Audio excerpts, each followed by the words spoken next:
सुप्रभात कार्नेशंस बी के बच्चों, मैं आपकी क्लास टीचर मिस दिशा मैम। कैसे हैं आप सब? आशा करती हूँ कि आप सब अच्छे होंगे। चलिए आज का दिन शुरू करते हैं भगवान को याद करके। सभी बच्चे खड़े हो जाइए, अपने हाथ जोड़िए और अपनी आंखें बंद करके दिशा मैम के पीछे दोहराइए।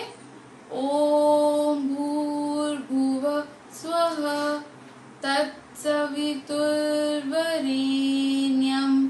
भर्गो देवस्य धीमहि धियो यो नः प्रचोदयात्।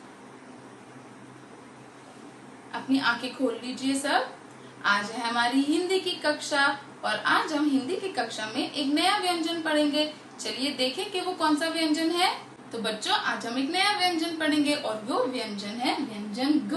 कौन सा व्यंजन? व्यंजन घ। चलिए देखें कि कौन कौन सी चीजें होती हैं घ से। घ से घर, घ से घड़ी, घ से घंटी। अब हम इस पे कविता करेंगे। घ से घर है प्यारा प्यारा, इसमें रहता परिवार हमारा। घ से घड़ी है टिक टिक बजती, ये बताती है समय सही। घ से घंटी है टन टन बजती, पूजा के समय है काम आती। तो बच्चों अब हम करेंगे दो एक्टिविटी।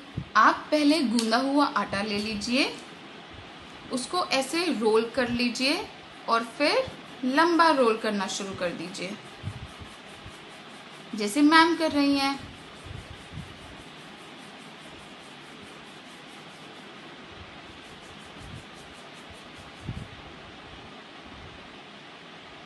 पहले हम बनाएंगे सी,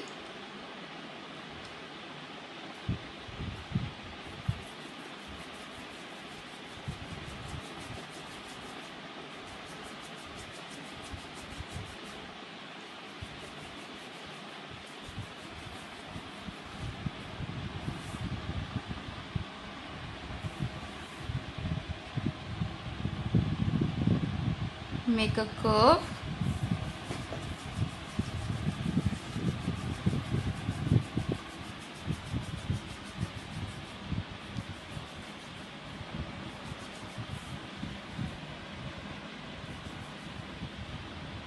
फिर एक स्टैंडिंग लाइन,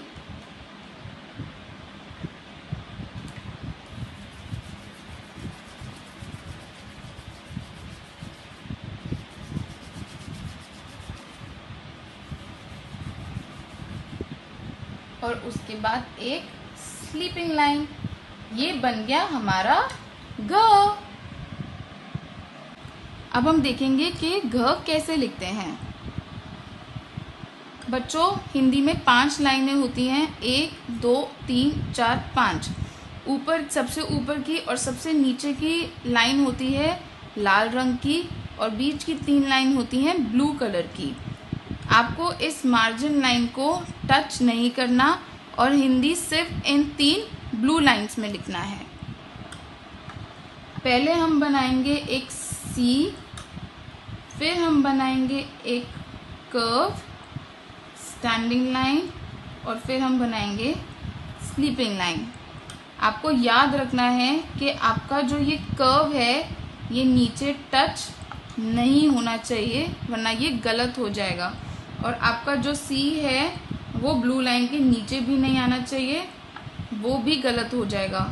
पहले आप बनाएंगे एक सी, फिर एक कर्व जो नीचे टच नहीं होगा, मैम का टच नहीं हुआ आपका भी टच नहीं होगा, फिर स्टैंडिंग लाइन और फिर स्लीपिंग लाइन।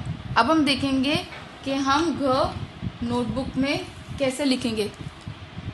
ऐसी हिंदी की किताब होगी, याद रखिएगा हिंदी में 5 लाइनें होती हैं जिसमें से आपको सिर्फ इन 3 लाइनों में लिखना है और मार्जिन लाइन को टच नहीं करना है।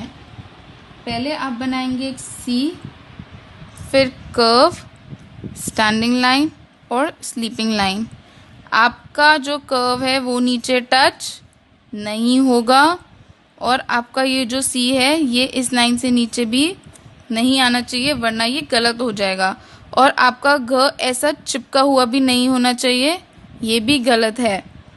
मेक अ सी, फिर बनाइए एक कर्व, स्टैंडिंग लाइन और स्लीपिंग लाइन। मैम का कर्व नीचे टच नहीं हुआ, आपका भी टच नहीं होगा। एक बार फिर देखिए, सी, कर्व, स्टैंडिंग लाइन और स्लीपिंग लाइन, इसके बीच में आप सबको गैप देना है। आशा करती हूँ कि आपको हिंदी की कक्षा पसंद आई होगी और आप व्यंजन क बहुत ही सुंदर लिखेंगे। घर में ही रहिए और सुरक्षित रहिए।